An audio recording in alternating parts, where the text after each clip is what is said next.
안녕하세요. 중앙대학교 광명병원 안과의 김홍수입니다. 오늘은 여러분들과 함께 우리 아이 눈 어떻게 해요? 라는 주제로 한번 이야기를 나눠보겠습니다. 주된 키워드는 근시입니다. 요즘에 워낙에 많은 아이들이 근시를 갖고 있기 때문에 오늘은 근시가 무엇이고 그 다음에 이전과 다르게 최근에는 많은 이제 근시 진행을 억제하기 위해서 다양한 시도가 되고 있기 때문에 그런 거에 대해서 알아보도록 하겠습니다. 오늘은 이제 근시가 무엇인지 알아보고 그 다음에 근시의 치료가 무엇인지 확인해 보도록 하겠습니다. 내용은 근시란 무엇인가, 그 다음에 근시의 치료 두 가지 큰 단락으로 나눠서 한번 같이 보도록 하겠습니다. 첫 번째 이제 근시입니다. 근시라는 것은 저희가 이제 눈에 빛이 들어오면 이 뒤쪽 망막에 정확히 상이 맺혀야 되거든요. 그래서 정확히 맺히면 발을 정자를 써서 정상이라고 정시 이렇게 표현을 하고, 빛이 들어와서 눈이 크거나 아니면은 요 수정체의 굴절력이 크면 눈 앞에 초점이 이제 맺히게 됩니다. 가까울 근자를 써서 근시. 그래서 이거는 이제 흔하게 조금 혼동이 있을 수가 있어요. 망막이 앞에 맺혀서 가깝게 맺혀서 근시냐, 아니면은 근시는 이제 근거리가 잘 보이거든요. 그래서 근시, 가까운 데가 보이는 근시 이렇게 표현을 합니다. 원시는 반대의 개념으로 멀리 이렇게 이제 상이 맺히게 되죠. 난시라는 거 조금 어려운 개념입니다. 난시는 이제 눈이 동그랗게 생겨 있으면 빛이 들어와서 정확하게 한 군데 맺힐 텐데, 눈이 동그랗지 않고 이렇게 찌그러져 있는 타원 같은 모양이라고 그러면 빛이 위로 들어오는 빛하고 옆으로 들어오는 빛이 한 군데 모이질 못하게 돼요. 이런 거를 이제 난시라고 표현을 합니다. 근시든 원시든 난시든 보이는 거는 전체적으로 약간 핀트가 안 맞게 이제 초점이 나간 형태로 보이게 됩니다. 난시라서 막 어지럽게 보이고 막 이러는 건 아니고, 전반적으로 이제 그런 형태를 갖고 있어서 저희가 이제 정시, 근시, 원시, 난시 이렇게 이제 나누게 됩니다. 난시는 요 초점이 맺히는 거에 따라서 흔하게 말하면은 앞에 요 그림처럼 앞에 이렇게 고르지 않게 맺히면 근시성 난시라고 표현을 하고요. 요 초점이 뒤쪽에서 막 이렇게 여러 가지로 맺힌다? 그럼 원시성 난시. 근데 어떻게 예를 들어서 180도로 들어오는 빛은 망막이 앞에 떨어지고, 그 다음에 위아래로 90도로 들어오는 빛은 망막이 뒤에 떨어지면 한쪽은 근시성 난시, 한쪽은 원시성 난시잖아요. 이런 경우는 이제 혼합 난시라고 우리가 이름을 붙입니다. 그래서 난시는 난시만 있을 수가 없어요. 그래서 근시성 난시냐, 아니면 원시성 난시냐, 아니면 근시랑 난시랑 다 갖고 있는 혼합 난시냐 를 표현합니다. 오늘은 이제 요 근시에 대해서 알아보도록 하겠습니다. 근시가 이게 조금 오래된 한 10년 정도 지난 데이터지만, 국민건강영양조사라고 국가 정부에서 하는 이제 대규모 이제 건강검진 그런 게 있습니다. 그래서 거기서 봤더니 5에서 18세 학동기죠. 학동기에서 봤더니 64.6%가 근시고 5.4%는 고도근시다. 고도근시는 보통 이제 6디옵터 이상의 근시를 갖고 있을 때 고도근시라고 표현을 합니다. 굉장히 많죠. 그래서 그때 이제 아이들의 데이터입니다. 보시면 여기가 5세고요. 여기가 이제 18세 됩니다. 5세 같은 경우에는 요 이제 진한 라인이 근시를 보여주고, 여기에 체크무늬로 되어 있는 게 이제 고도근시거든요. 근시 있는 아이들이 한 15% 정도 이렇게 되어 있다가 점점 이제 늘어나죠. 그래서 요 18살 정도 되면 한 80% 정도가 근시를 갖고 있고 20%는 이제 고도근시로 있다는 걸 알 수가 있습니다. 결국에 이 표는 보여드리는 것처럼 나이가 들면서 근시 아이들이 많아진다. 그리고 고도근시 아이들도 많아진다는 것을 알 수가 있습니다. 결국엔 뭔가 근시가 진행해서 누적된다는 걸 볼 수가 있죠. 그 다음에 이제 2016년도에서 17년도에 국민건강 영양조사를 다시 했고요. 이때는 이제 근시가 어떤 아이들에서 더 나빠지는지 더 많은지를 이제 본 겁니다. 그래서 봤더니 부모 모두가 근시일 때, 그 다음에 그 중에서도 부모의 근시가 심할 때, 그 다음에 집안 소득이 높을 때, 뭐 다양한 요소들이 있을 겁니다. 유전적인 영향들도 있고, 뭐 바깥 활동을 얼마나 하느냐, 근거리를 얼마나 많이 하느냐 이런 게 많지만 그런 것들을 다 이제 조사할 수는 없었기 때문에 그때 이제 항목에 들어와 있었던 거죠. 그때 이제 부모가 근시가 있고 심할 때 결국에는 뭔가 이제 이 유전적인 영향이 있을 거라는 걸 이제 시사하는 점입니다. 그래서 근시가 이제 왜 생기는지를 좀 이제 보게 되면 사물이 봤을 때 빛이 들어와서 요 망막에 맺힌다고 말씀을 드렸잖아요. 근데 눈이 상대적으로 커버리면 이렇게 초점이 앞에 맺히게 됩니다. 그래서 결국에는 눈이 작은 아이들은 오히려 원시가 되고요. 큰 아이들은 근시가 되고. 그러면 왜 이게 눈의 사이즈가 사람마다 차이가 나느냐? 아직까지는 모르죠. 그러니까 근본적으로는 뭔가 유전적인 영향이 있을 텐데 왜 어떤 아이들은 작게 태어나고 어떤 아이들은 크게 태어나고 어떤 아이들은 눈이 빠르게 자라서 근시가 빨리 진행하고 어떤 아이들은 자라지 않아서 근시로 조금 진행하다 말고 하여튼 그런 거는 정확히 모르지만 여하간 눈의 크기, 안구의 사이즈에 따라서 근시의 차이가 난다는 걸 알 수가 있습니다. 그래서 최근에는 이제 아마 근시 때문에 우리 아이들을 데리고 병원에 가게 되거나 안과에 가게 되면 눈의 길이를 많이 재요. 저도 이제 근시 아이들을 계속 모니터링 할 때 눈의 길이를 재는데 이 눈의 길이가 늘어나는 정도로 보고 그 다음에 굴절력의 차이를 보고 우리 아이들이 눈이 나쁘다, 빠르게 진행한다, 아니다를 따라 측정할 수가 있고요. 그거에 따라서 저희가 적절한 이제 치료를 계획하게 됩니다. 2019년도에 나온 자료인데요. 보시면 요게 여자고 여기가 남자 데이터입니다. 거의 뭐 비슷하거든요. 그래서 요거를 보면 눈의 길이, 아까 말씀드린 이제 눈 안구의 사이즈인데 보통 평균적으로 한 6세 때 한 22에서 23 정도 사이에 있습니다. 근데 이제 문제는 요 큰 아이들, 눈이 긴 아이들이 더 빠르게 눈이 성장을 해요. 그래서 요 데이터를 보시면 눈이 24mm였던 아이들은 15세 때 거의 27, 그러니까 3mm가 자라는데 반해서 요 21mm였던 작은 아이들은 15세가 되어도 한 1mm 정도밖에 자라지 않습니다. 그러니까 결론적으로는 눈이 컸던 아이들은 빠르게 자라는 거죠. 그다음에 눈이 작았던 아이들은 조금 자라고. 그래서 초기에 눈이 큰 아이들이 더 근시가 빨리 진행할 수 있다. 이런 걸 이제 시사하는 점입니다. 그럼 이제 이런 눈이 막 자라나서 근시가 나빠지는데 이거를 이제 막고 눈이 덜 자라게 할 수 있는 치료에 대해서 알아보도록 하겠습니다. 제가 이제 우리 아이들, 근시 아이들을 접하고 이제 부모님들한테 이제 가장 많이 듣는 이제 3가지 질문을 추려봤는데 이제 안경은 당장 써야 하냐라고 많이 물어보세요. 안경은 당장 써야 되냐? 그 다음에 근시 진행을 늦추려면 어떻게 해야 되냐? 우리 아이가 눈이 빨리 나빠져요. 그러면 이거 어떻게 하면 좀 멈출 수 있을까요? 그 다음에 요즘에 이제 막 인터넷 같은데 근시를 줄인다는 진행을 억제하는 치료법들이 많이 나오다 보니까 부모님들이 오셔가지고 우리 아이가 당장 그 치료가 필요할까요? 이런 걸 때 이제 많이 물어보세요.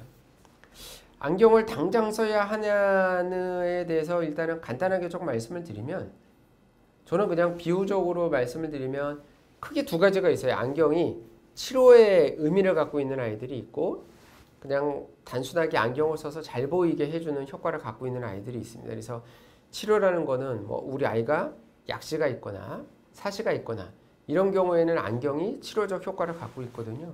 그런 경우는 이제 안경을 무조건 써줘야죠.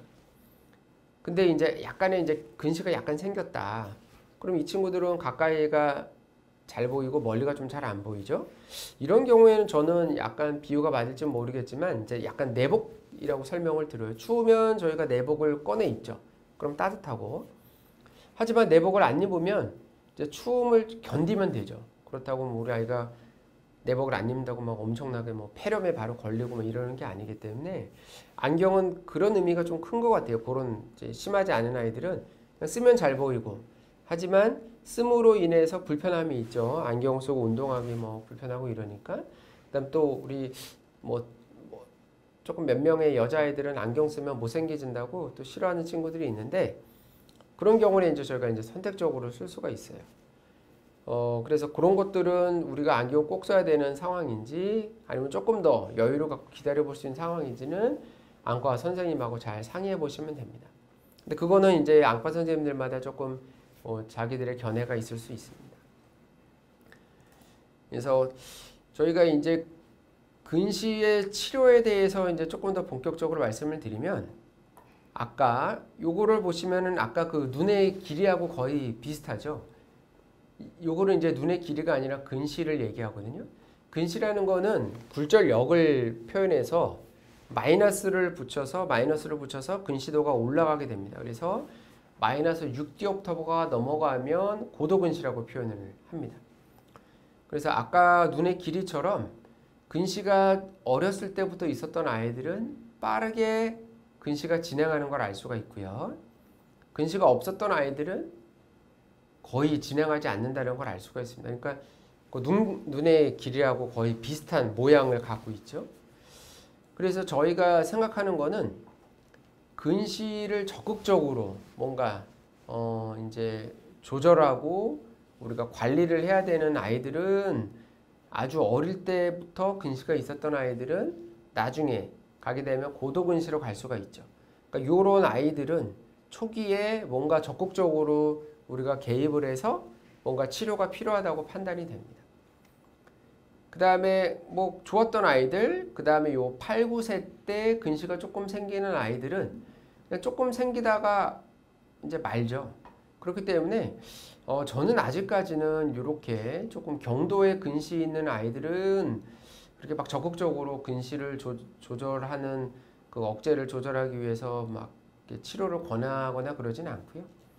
이렇게 요 아이들, 요 그래프가 보통 이제 95%이라고 보면은 100명 중에 이제 5등 안에 손꼽히는 아이들이기 때문에 5등에서 10등 정도 드는 아이들은 적극적으로 저희가 관리를 해야 된다고 봅니다. 왜냐하면 고도근시로 가게 되면 녹내장이나 시신경의 이상이라든가 망막박리, 황반변성 이런 게 비율적으로 확 늘게 되기 때문에 당연히 이쪽 아이들은 이제 관리가 필요하고 또 우리가 이제 커서 성인이 돼서 라식이나 라섹 같은 거를 뭐 할 수 있잖아요. 원하면. 근데 너무 고도근시로 가면 또 하기가 어렵거든요. 그래서 저희가 이제 각막의 두께라든가 뭐 여러 가지들 요소들이 있지만 그런 것들을 조금 이제 우리가 근시의 교정술이라고 그러죠. 라식이나 라섹을 할 수 있는 정도로 조금 조절해 주는 것들이 필요하다고 보기 때문에 저는 이건 전 개인적인 거지만 초등학교 들어가기 전에 근시가 생긴 아이들은 그렇게 이제 나빠질 가능성이 높기 때문에 적극적으로 개입을 해서 뭔가 관리를 해줘야 되고 그게 아니고 초등학교 고학년 때 조금 생기기 시작하는 아이들은 조금 나빠지다가 많은 경우가 많기 때문에 그런 애들은 좀 지켜볼 수 있겠습니다. 그럼 이제 저희가 치료를 할 때 어디에 포커스를 맞추냐에 따라 이제 좀 생각을 해봐야겠죠. 아까 말씀드린 대로 이제 근시 있는 집안에 근시가 많거든요.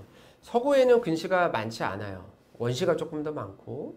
근데 뭐 서구도 이제 뭐 워낙에 이제 인종이 다양하게 섞이다 보니까 근시가 늘어나는데 그건 아마도 아시아 계통의 이제 그런 유전적인 패턴들이 작용할 것 같습니다.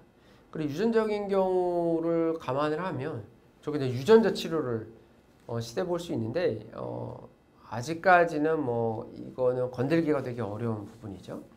그러니까 유전적인 거는 확실하지만 이거는 저희가 터치할 수 없기 때문에 치료가 불가능하다 볼 수 있습니다. 그 다음에 이제 환경적 요인을 많이 이야기합니다. 저희가 뭔가 이제 요즘에 스마트폰이나 이런 것들이 많아졌다고 그러잖아요. 그러면서 폭발적으로. 그래서 예전에 근시에 대한 논문이 나온 것도 있는데 코로나 사태 때 근시 아이들이 확 늘었다라는 것들이 이제 보고가 되기도 했었습니다. 그렇다면 이제 환경적 요인을 무시할 수는 없죠. 그 환경적 요인에 의해서 근시가 악화된다라고 그러면 그런 것들을 좀 조금 이렇게 피해줘야 되는 거죠. 그런 것들이 이제 많이 나타나는 게 눈의 혹사.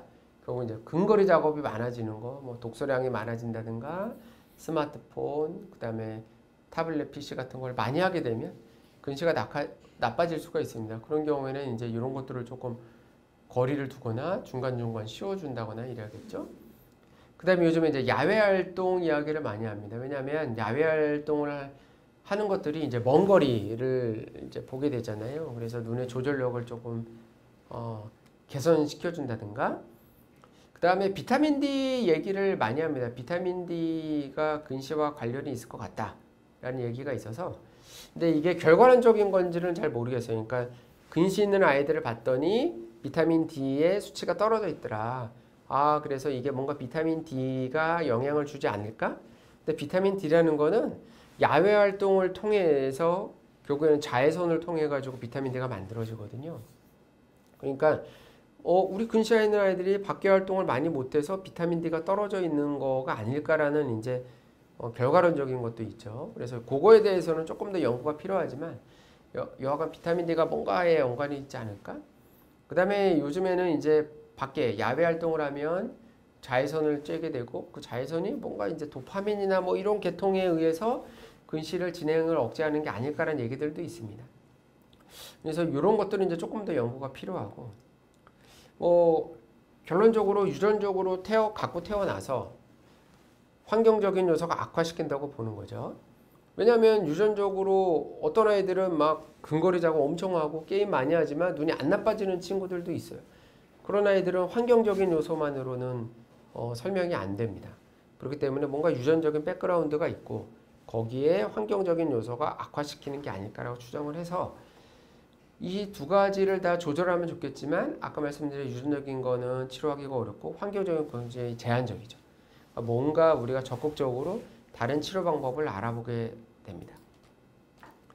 그래서 이거는 이제 싱가포르에서 우리 근시 아이들의 활동을 조금 조절할 수 있게 하는 겁니다. 그래서 뭐 영어로 되어 있지만 많이 바깥에 나가서 놀아라. 그래서 특히 여기서는 이제 공놀이를 많이 추천을 하거든요. 공놀이 갖고 많이 놀아라, 야외 활동에서.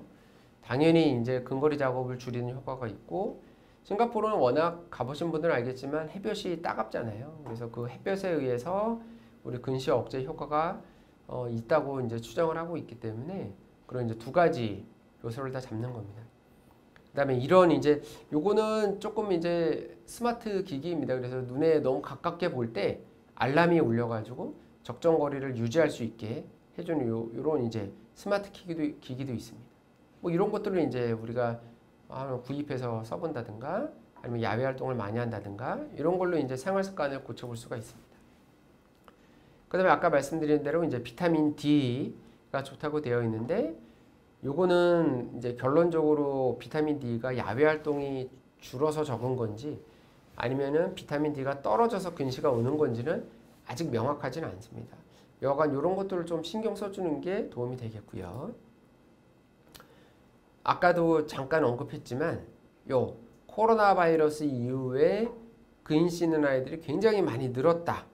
그래서 15년, 16년, 17년 요 데이터에 비해서 2020년에 굉장히 많이 근시가 늘어났다는 것을 보여준 연구 논문이었습니다. 그래서 뭔가 이런 것들을 보면 우리가 백그라운드로 바깥에 나가지 못하고 집안에 생활하는 것들이 근시에 안 좋은 영향을 미칠 수 있다는 걸 알 수가 있고요. 그렇기 때문에 야외 활동을 많이 권장해 주시기 부탁드립니다.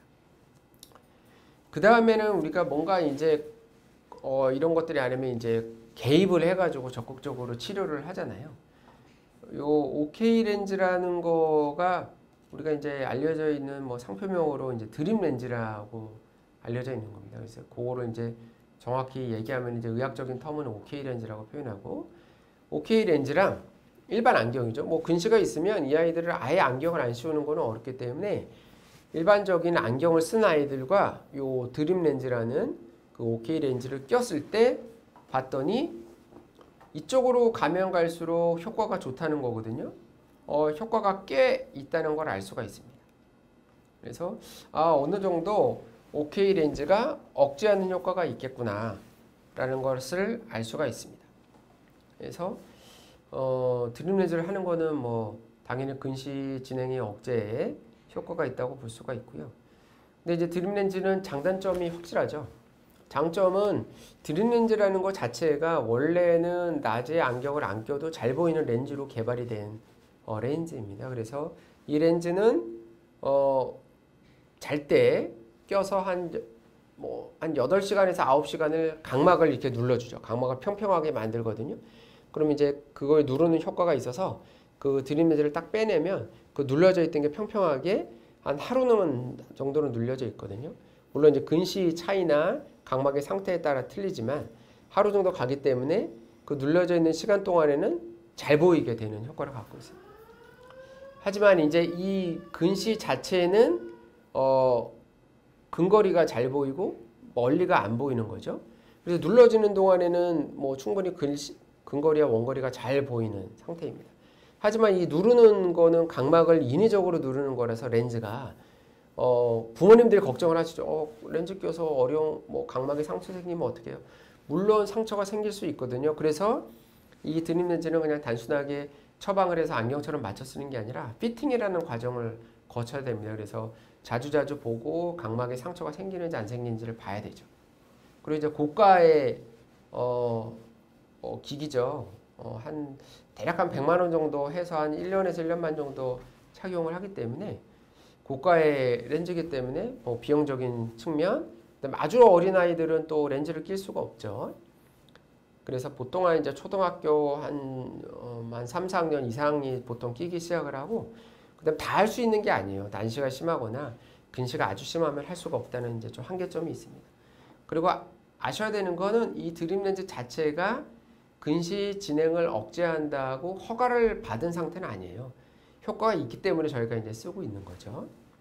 하지만 뭐 근시 진행의 억제를 지연시키는 데는 뚜렷한 효과가 있습니다. 그 다음에 요즘에 이제 많이 나오는 뭐 아트로핀이라는 이제 약이죠. 정확하게는 이제 이 항무스카린 제제입니다. 눈의 이제 조절력을 마비시켜서 이거를 쓰게 되는데, 그 아트로핀이라고 이제 설명을 드리겠습니다. 이번에는 이 아트로핀은 굉장히 강력한 조절 마비제였습니다. 그러니까 조절 마비제라는 건 눈이 근거리를 볼 때 이렇게 동자가 오므락조므락하고 수정체가 포커스를 맞춰주거든요. 그걸 마비시키는 약이에요. 그래서 이 약이 왜 필요하느냐? 저희가 이제 눈에 이 망막을 들여다보려고 그러면 조절을 마비시켜야 돼요. 동공. 그러니까 결국에 이게 효과가 두 가지가 있는데, 조절을 마비시켜서 근거리하고 원거리를 못 보게 하고, 그 다음에 두 번째로는 동자를 풀죠. 그래서 망막을 들여다보려고 그러면 이 조절 마비 효과보다는 동공을 푸는 효과를 보기 위해서 이런 계통의 약을 썼어요. 그래서 우리가 망막이 안 좋거나 그러면 망막 검사 받으러 갔을 때 산동제라고 표현하죠. 산동 효과가 있는 동자를 열어가지고 망막을 검사를 하죠. 그 다음에 우리가 또 요 조절마비제 산동제를 쓰는 경우는 우리가 가성분시가 있어요. 우리 아이들이 이 수정체가 워낙 힘이 좋아가지고 근거리를 볼 때 너무 힘이 많이 들어가 있으면 마치 근시가 없는 아이들도 근시 상태로 측정이 되거든요. 그래서 그런 거를 정확히 알아보려고 이 조절마비제를 저희가 점안을 해서 검사를 합니다. 결국에 요 항무스카린이라는 제제는 조절마비 효과가 있고 산동 효과, 이 두 가지를 이제 갖고 있죠.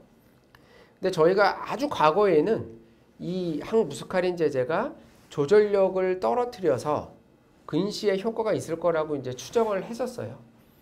근데 근시의 진행을 막아주는 효과가 있지만 너무 조절마비 효과가 뛰어나고, 아까 말씀드린 대로 산동, 동자를 풀게 이렇게 크게 만드는 효과가 두 개가 있다 보니까 불편해서 못 썼죠.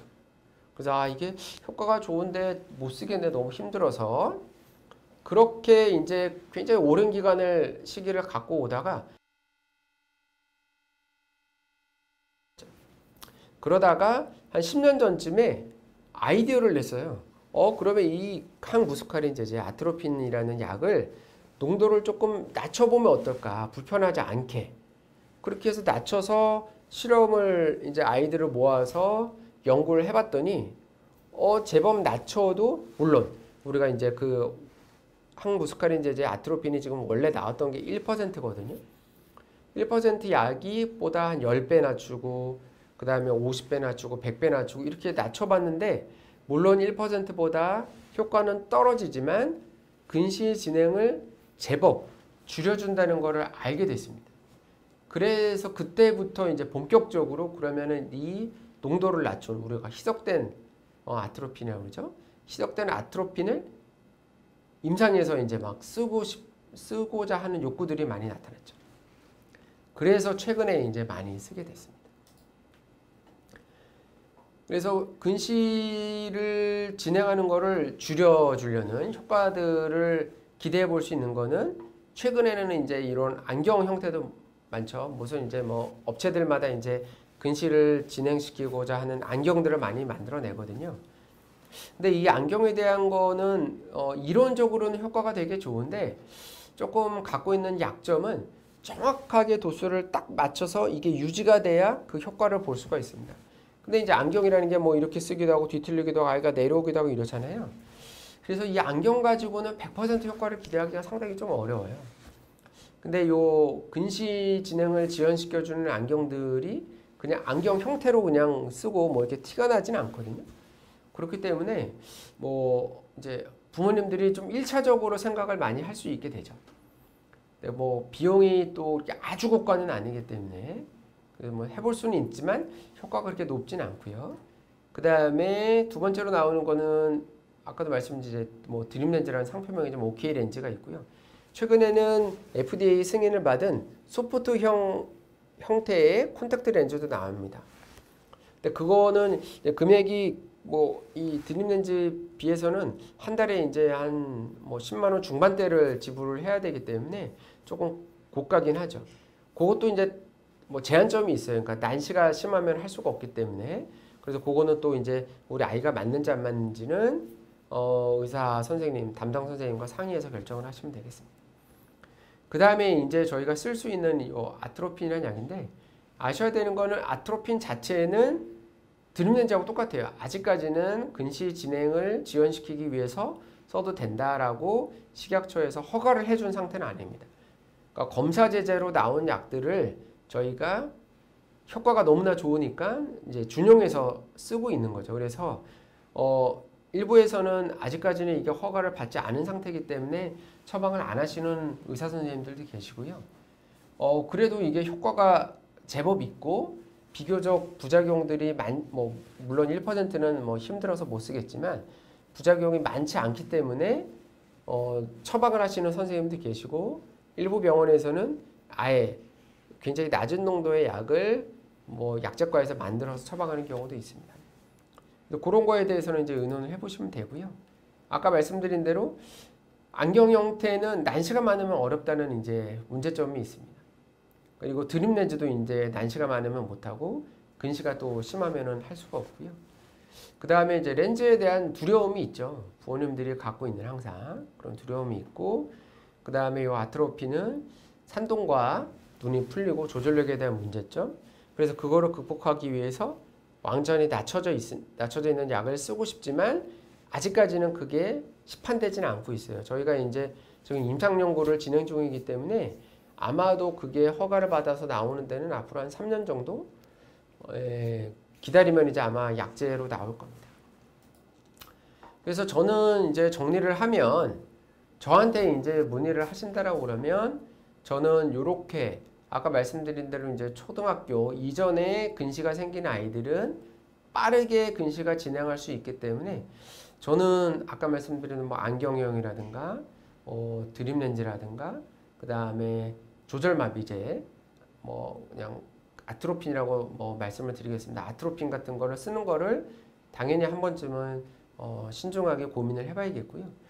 요 밑에 있는 중간 정도의 아이들 같은 경우에는 저는 아트로핀까지는 굳이 좀 불편점이 있으니까 왜냐하면 처방이 쉬운 것도 아니고 그 다음에 쉽게 처방할 수 있는 약들은 약간 농도가 높기 때문에 이 중등도의 근시 있는 아이들은 그냥 안경을 쓰는 게 어떨까라는 생각을 하고 있습니다. 물론 드림렌즈라는 거는 낮에 활동이 많은 아이들한테는 안경을 안 쓰고도 잘 볼 수 있게 해주기 때문에 또 다른 아주 큰 효과가 있죠. 그래서 우리 아이들이 운동을 해서 너무 좋아하거나 안경 쓰기 좀 꺼리는 아이들은 드림렌즈 기본의 목표죠. 안경을 안 쓰게 되는 목표가 있잖아요. 그걸 하면서 덤으로 조금 진행을 덜 해준다. 그런 덤으로 생각하고 하는 거로 괜찮고요.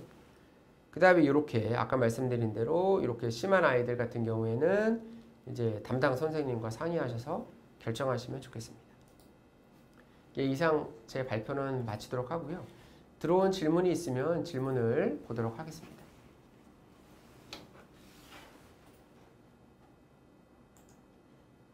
질문은 지금 이제 들어와 있는 거를 말씀을 드리겠습니다.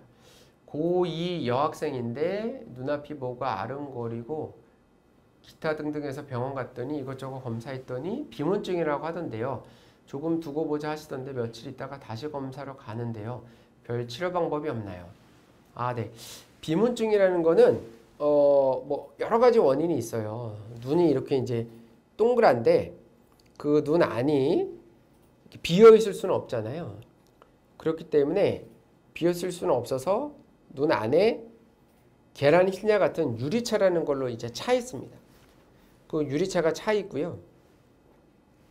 비문증은 왜 생기냐면 여러 가지 원인들이 있는데 여하간 비문증에 뭔가 이렇게 떠다니는 경우에 이게 강력한 빛이 들어왔을 때 그거에 비춰서 보이는 게 많습니다. 그래서 대부분은 이제 우리가 백내장이라는 수정체에 혼탁이 있어도 뭔가 비쳐 보이기도 하고, 그 다음 유리체에 아까 눈 안에 흰자로 말씀드렸는데 흰자에 뭐가 생기면은 또 비문증이 생깁니다. 그리고 흰자에 왜 생기느냐? 이제 안 좋은 거는 망막에 문제가 생겨서 망막에 피가 나거나 분비물이 나와서 찌꺼기가 이 유리체로 들어오게 되면 그게 이제 비쳐 보이죠. 그래서 망막 검사를 해서 특별한 이상이 없다라고 그러면 일단은 그냥 좀 지켜볼 수밖에는 없고요.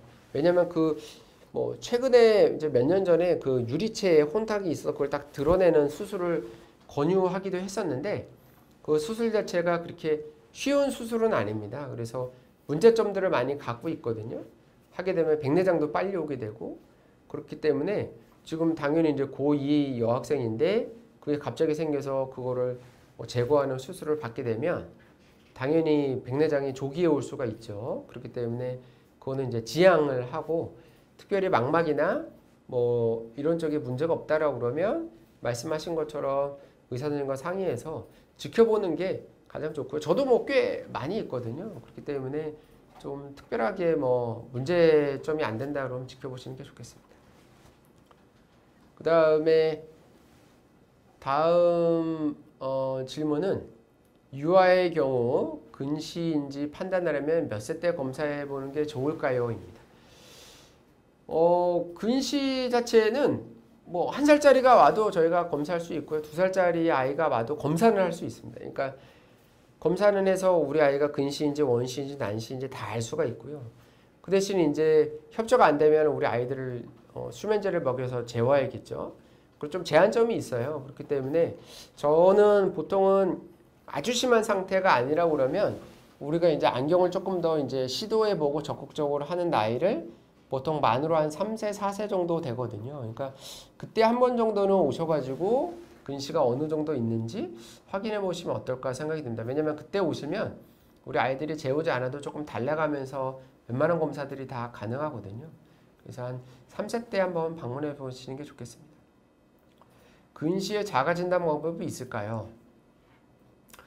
근시는 아까 말씀드린 대로 가까이는 잘 보이지만 멀리가 안 보이는 상태라고 보시면 돼요. 그래서 근데 모든 병이 가까이는 잘 보입니다. 왜냐하면 근거리잖아요. 근거리에는 그 글자 자체가 확대하는 효과가 있기 때문인데 당연히 가까이는 잘 보이고 멀리는 잘 안 보이죠. 그래서 그걸로만 딱 판단하기는 어렵고요.